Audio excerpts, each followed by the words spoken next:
chapter before this scene that we're going to read, Damien Rock, a man known for the worst crimes in Scottish criminal history, commits an act so brutal that even his own men stand frozen in horror.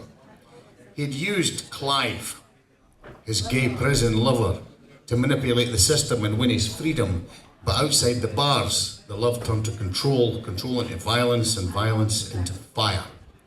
Damien lured Clive to his remote property, the Badlands, under the pretense of reconciliation, but Damien didn't want peace, he wanted silence. With a video of his earlier assault and rape already in hand, he locked Clive in a car, soaked it in petrol, and he watched the flames devour him alive. And Damien never blinked, but his crew did. They backed off in shock, but for Damien Rock, it's just another page in the book of fear that kept him turned on. So the scene that you're about to hear takes place shortly after. Now the setting is this: it's a bitter winter afternoon, an abandoned warehouse, and a nervous police detective who's had enough, and an evil gangster, and they're both now playing mind games. So this is Hit Me, Rise of the Bingham Butcher. Okay.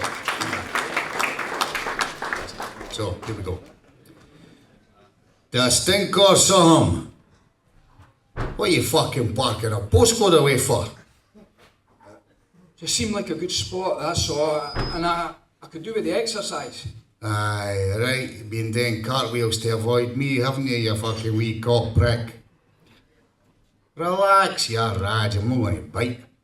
Unless you give me a reason. How'd you like your new bike? And a bottle of whiskey? Just thought they'd remind you why you do what I fucking tell you to, eh? Aye. Cheers.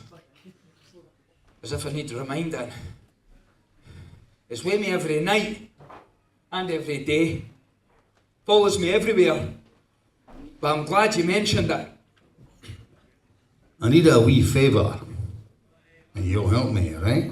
Aye? Oh, wait. What do you mean you're glad I mentioned it?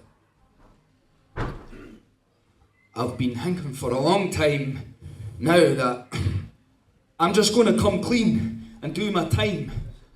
I can't live with the guilt anymore of running that boy down and then what we did. Are you out of your mind? They will eat you alive in jail. And if you take me down with you, I'll make sure you wish they'd done it before I got hold of you. I can't sleep for thinking about it. He was just a young boy, and his family's still looking for him. It haunts me whenever I see it mentioned on the TV or the family puts up posters on the anniversary. I should have come clean and handed myself in at the time. It's just not right. What good's that going to do you, Souter? Look at the career you made for yourself, man. All the cunts you put away.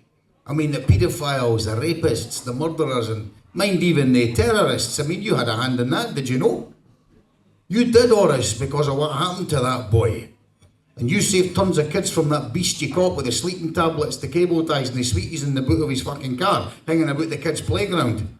And he got what was coming to him in the jail. He will never harm a bairn. Aye, you're right. That cunt would have killed a kid. Maybe even more than one.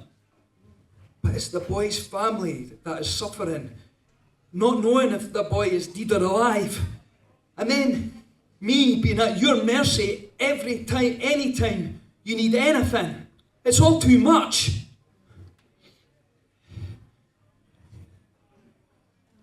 If we can make a deal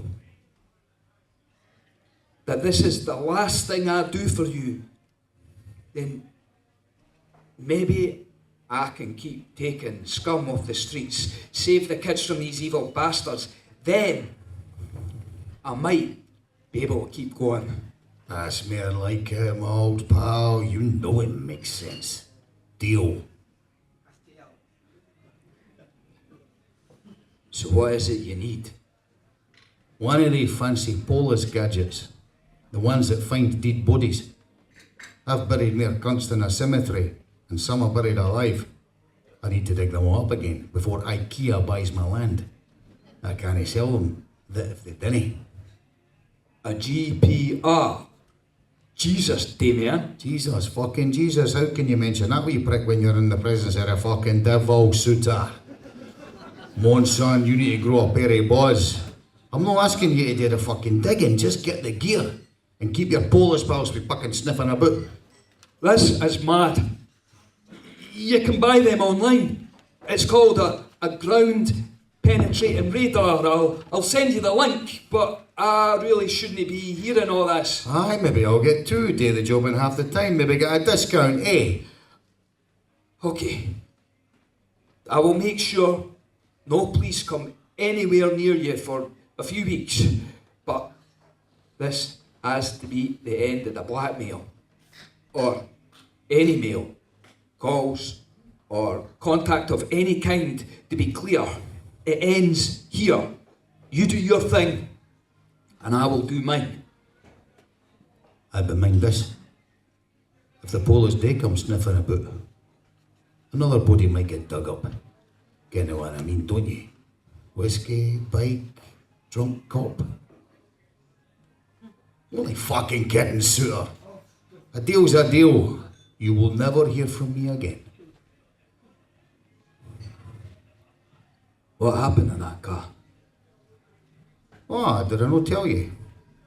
I didn't just do burials, I do cremations as well. Well, I wish I could say it's been a pleasure, Damien. But if you ask me, or if you ask anything of me again, I will retire from the force and move abroad, and I won't be much use to you anyway. Good luck with your IKEA deal, and I hope it goes well. Maybe you should move somewhere hot, like fucking hell. What do you all think?